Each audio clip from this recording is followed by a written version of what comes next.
쉘 스크립트 마스터 커리큘럼 한번 설명드려보도록 하겠습니다.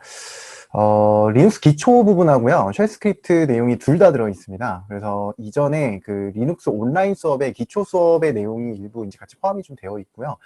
저희가 이제 서버 엔지니어를 타겟팅해서 이 수업이 이제 구성이 되어 있는 거기 때문에 조금 뭐 예를 들어서 이제 인베디드 리눅스라든지 인베디드 엔지니어가 해야 되는 그런 작업들이라든지 그런 내용들보다는 서버를 운영하는 사람에 있어서 조금 더 이제 기초적으로 알아야 되는 내용들, 뭐 이런 내용들은 이제 주로 구성이 되어 있다고 보시면 되겠고요.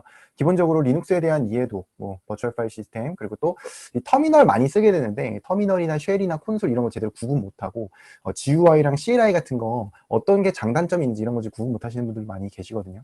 네, 이런 것들도 다 철저하게 공부한다고 보시면 되겠고요. 리눅스 안에서 파일 다루는 것들, 그리고 시스템을 이해를 하고 전반적으로 시스템 확인하는 것들에 대해서도 간략하게 알아볼 예정입니다.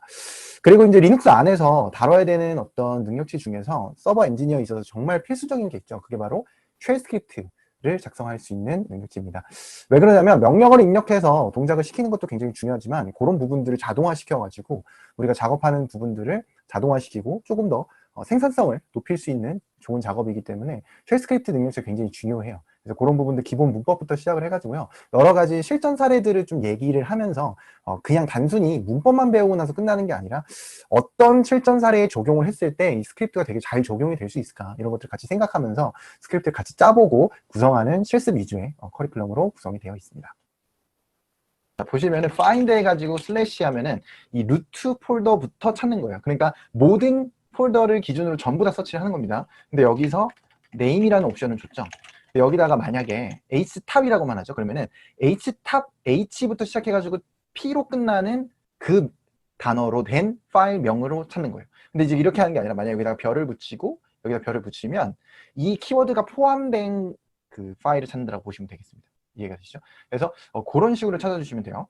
그래서 명령을 입력을 해보면요, 이렇게 이제 htab이라는 키워드가 들어간 파일들을 쭉 찾아내는데 여기서 뭔가 접근 권한이 없다던가 오류가 나는 경우에는 이런 식으로 퍼미션 디나이드라든지 에러 메시지가 날 수가 있어요. 그래서 이런 부분들에 대해서 내가 보고 싶지 않다 이러면은 여기다 이 dev null 이런 식으로 적어주시면 되거든요. 근데 이제 이게 정확하게 어떤 뜻인지는 이야기하려면 당연히 이제 좀 파일 IO에 대해서 좀 알아야 되고 파일 디스크립터 넘버에 대해서 이해를 해야 되고 좀 알아야 될 것들이 많이 있습니다. 근데 이제 여기서 우리는 좀 실용적으로만 요거는 사실 외워줄 수밖에 없어요. 자, 일단은 우리가 모든 파일들은요, 세 가지 파일을 오픈하고 있어요. 모든 프로세스들은요, 세 가지 파일을 오픈하고 있습니다. 이 쉘이라고 하는 프로그램도 마찬가지로 세 개를 오픈하고 있는데요.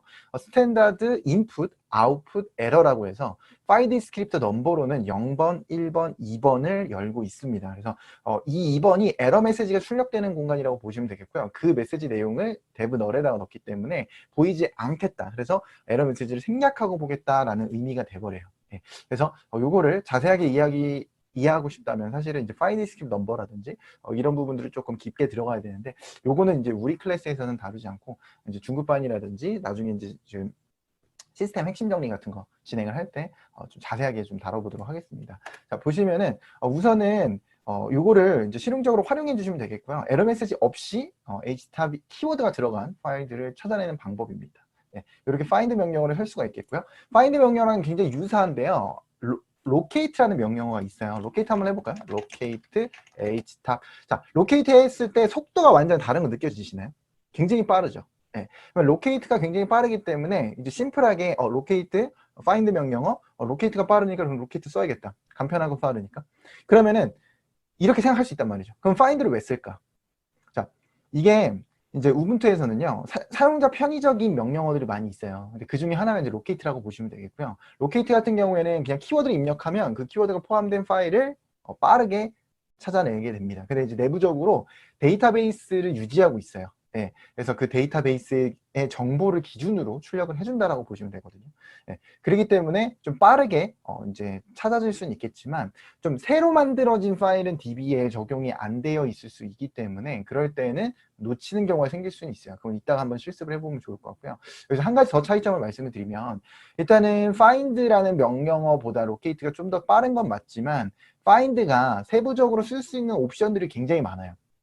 예를 들어서 이제 파일 타입이 일반 파일인지 뭐 디렉토리인지를 구별한다던가, 그리고 또 그 파일을 찾았을 때 그 파일에 대한 어떤 사이즈를 기준으로 필터링을 건다던가, 그리고 그걸 찾고 나서 어떤 명령어를 입력할 건지, 이거보다 훨씬 더 많은 명령어들이, 옵션들이 존재를 하거든요. 그래서 세부적으로 할 수 있는 게 굉장히 다양하다고 보시면 됩니다. 예, 그래서 그런 부분들이 어떤 게 있을까요? 라는 걸 이제 궁금하시다면, 일단 당연히 맨 페이지를 기준으로 이제 탐색을 해볼 수 있겠고요. 맨 페이지를 기준으로는 물론 이제 그 좀 친절하게 우리가 바로바로 쓸 수 있게끔 나와 있는 예제들이 없을 수 있기 때문에, 이럴 때는 이제 당연히 이제 좀 구글링을 통해서 예제에 따라서 어떻게 하면은 사람들이 이제 이런 케이스 저런 케이스를 이제 파인드 옵션을 통해서 해결을 할까, 이런 것들을 좀 찾아보면서 많이 경험을 할 수밖에 없어요. 그래서 우리가 이제 모든 옵션들, 모든 이제 디테일하게 응용하는 상황들에 대해서 다 이제 우리가 훈련할 수는 없기 때문에, 이런 것들을 찾아나가는 방향이라도 이제 우리가 알고 있게 되면은, 우리가 이제 수업이 끝나고 나서도 많이 이제 내공을 쌓을 수가 있겠죠. 자, find랑 locate의 차이점에 대해서요, 이제 간단하게 여기다가 뭐 PPT는 없지만 새로운 실습을 한번 해보도록 할게요. 예를 들어서 터치를 해가지고요.